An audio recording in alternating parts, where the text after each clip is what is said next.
Ladies and gentlemen, boys and girls, children of all ages, fellow Pandemonium travelers, this is Seattle Pandemonium Shutdown, day 221 by my count. So, what's going on? What's going down? Well, everyone's favorite presidential screw-up of a son, one Hunter Biden.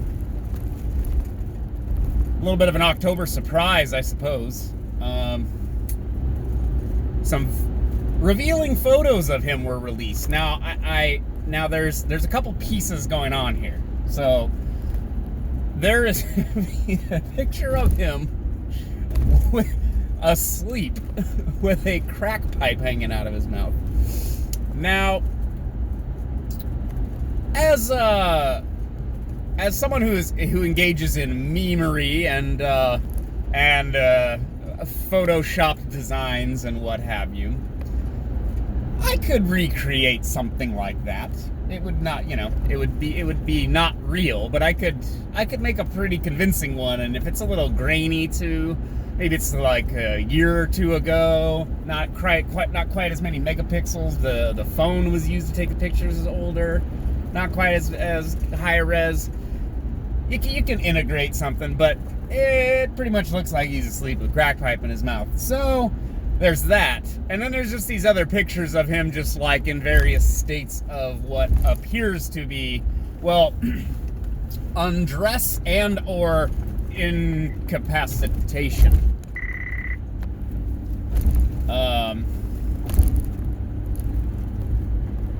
So that's kind of making the rounds. But so part of this same story, though, apparently, I mean, unless I'm missing the context here, Facebook and Twitter are banning the link from being shared on the platform. The link to the New York Post story about the photos. That seems to be what's going on. That's what people seem to be kind of complaining about anyway. And the fact that you can kind of get these big three, like, what is it, Insta, Facebook, and Twitter, if they all ban it, I assume it's probably banned on, on Insta too, but if the links are banned from these large platforms, well, then the story just dies on the vine. Like, it may be accurate, it may be true that these are legitimate pictures of Hunter Biden being a mess up and, being a screw up and being an addict. And if he hasn't gotten help, he should get help, by the way. I mean, I know everybody wants to just be partisan, monsters, but like, if the dude is an addict and stuff and he needs to, take care of himself and stop doing that. I mean that for anybody who's an addict, really. Now, for political points, it's hilarious. I mean, come on. Like, if pictures of Don Jr. came out and he's just trashed and got his shirt off and he's got a crack pipe hanging out of his mouth, you would never hear the end of it. It would get memed to the ends of the earth and back, and it would be the scandal of this election. Like, that would be the thing that they would hammer on. The Gary Hart moment, right? So you got that currently circling the drain. I don't know. It's currently burning up the at least the social media news cycle, if not the like broadcast news cycle. I guess we have to wait for the evening news and see how that goes. Wait for Tucker to weigh in on it. And what was one of the issues is, like, I think that these pictures came from Ukraine or something. So, like, this happened when he was like overseas or something, or a Ukrainian. See, I shouldn't talk about these things if I don't know it. If I haven't read the principal W's, then I shouldn't be speculating. But what else we got going down? We got, I don't know, maybe I can pack this in a couple of minutes. maybe I've addressed this before, but I can't remember because every day is the same because we live in pandemic Groundhog Day. This Amy Coney Barrett confirmation hearings, the dirt tier room temperature IQ memes and takes on this woman and the Supreme Court and what she is and what she believes are just astonishing. The Handmaid's Tale is what people are... That's the thing. People are memeing the Handmaid's Tale with her wearing a mask, and then, like, I guess in the show they put masks on them. I don't remember that from the book. But in the show, they, like, they muzzle the women if they say the wrong thing or something. I don't recall that from the book. I don't watch the show. I did an episode on The Handmaid's Tale of my podcast back in, like, I don't know, 2015, 2016. I used to recommend that book to people because I was like, oh yeah, this is interesting. Like, it's how, you know, here's how a society can change rather quickly.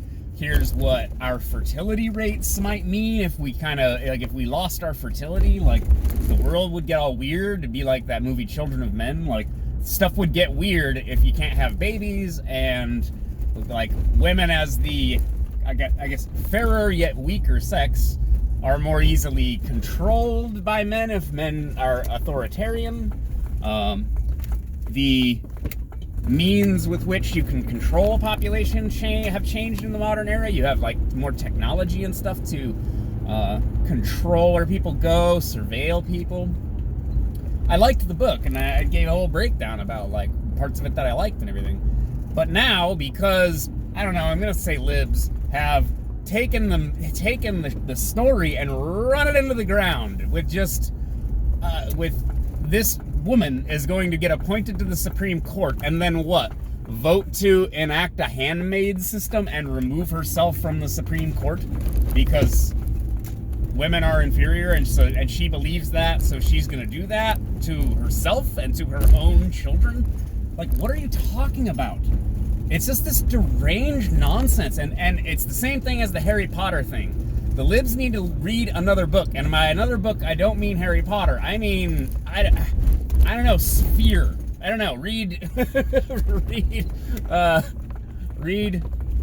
Lord of the Rings or something. I don't know, because these dumb references, like, people call Trump basically Voldemort, and then, like, the Handmaid's Tale thing is just like, like, this is what's gonna happen, like this is going to happen somehow, and it's just tiresome. You're just like, okay, this is what we're gonna do is we're gonna shut women out of jobs. We're gonna round them up and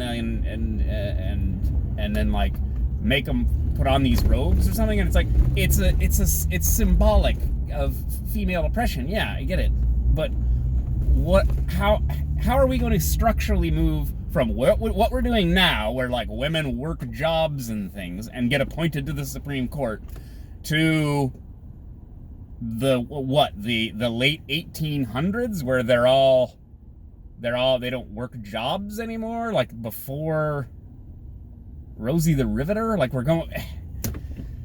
It's just so asinine, and it's just like, it's like poor memery, it's like poor imagination of all things, and I find it weird to think that, like, liberals apparently lack imagination. It's like, the things that are wrong with Amy Coney Barrett are probably not this bizarre nonsense where you're fixated on, you know, some dystopian work of fiction. It's like,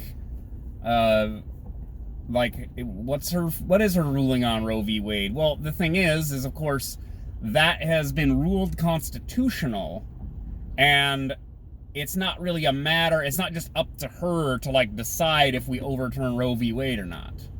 Like, there's foundational documentation, there's previous precedent, what stare decisis, let the decision stand. There's all this stuff that goes into these people being on the Supreme Court. It's not just like one person gets appointed and then they're gonna, like, repeal the NFA. That's the National Firearms Act. It's just like, this like low, it's again, this room temperature IQ, hyper emotional, like fear-mongering nonsense. And it's just like, and it just goes on and on. Like, it's this week, it's this, but leading up to the election, it's going to be more of this crap, and it's just going to get worse. And then after the election, especially if Trump wins again, well, then they're just going to dial it up to, well, they can't turn it up to 11. We're already at like 15, so they're going to turn it up to 25.